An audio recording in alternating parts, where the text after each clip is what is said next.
Hi, it's just ticked past 2:15 AM on Saturday morning, and welcome to the AYCC headquarters at Dan Hostel, Copenhagen. Wave, guys. Up here, up here. Hey there. Can you Hey, see? what about me?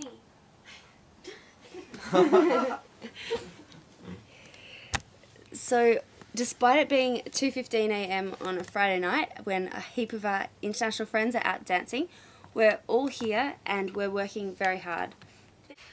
We're sending this video to you tonight because we've had some really disturbing and disappointing news coming out of the conference in Copenhagen.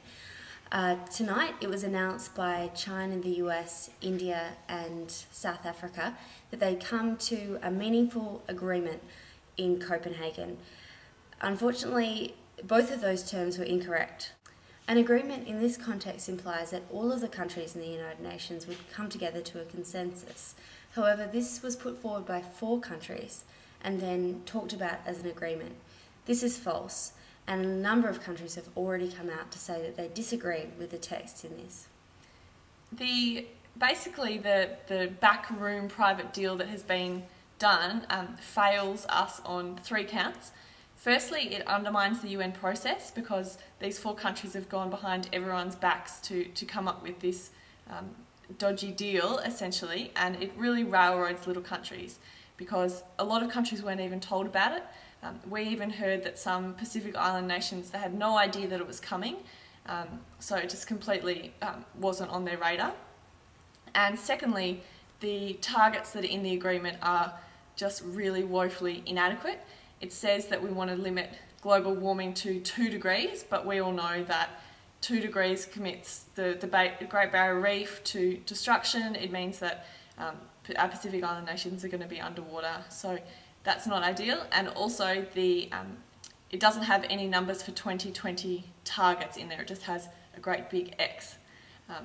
And thirdly, it fails us because it only commits $100 billion to finance for developing countries to mitigate and adapt to climate change, when that's only half of what the world really needs. So it's been described by some world leaders, by our Prime Minister Kevin Rudd and the European Union, as a step forward. But we believe that to have a step forward, that would imply that that would enable you to go somewhere else in the future. We don't think that that's what this agreement does. We think it's instead a step backwards. We think that the Kyoto Protocol had some really substantive things in it, and it was also legally binding. So countries should be committing to the second commitment period of the Kyoto Protocol. And we're really disappointed that we've had this essentially a political agreement that we think is all about saving face rather than saving the planet. So if you're talking to your friends about this and you're hearing in the media that this is a good step forward, just tell them that it's actually not. It's not legally binding, the targets aren't strong enough, and it's gone behind the UN process, and it's not something that we want, so we need to keep the pressure up.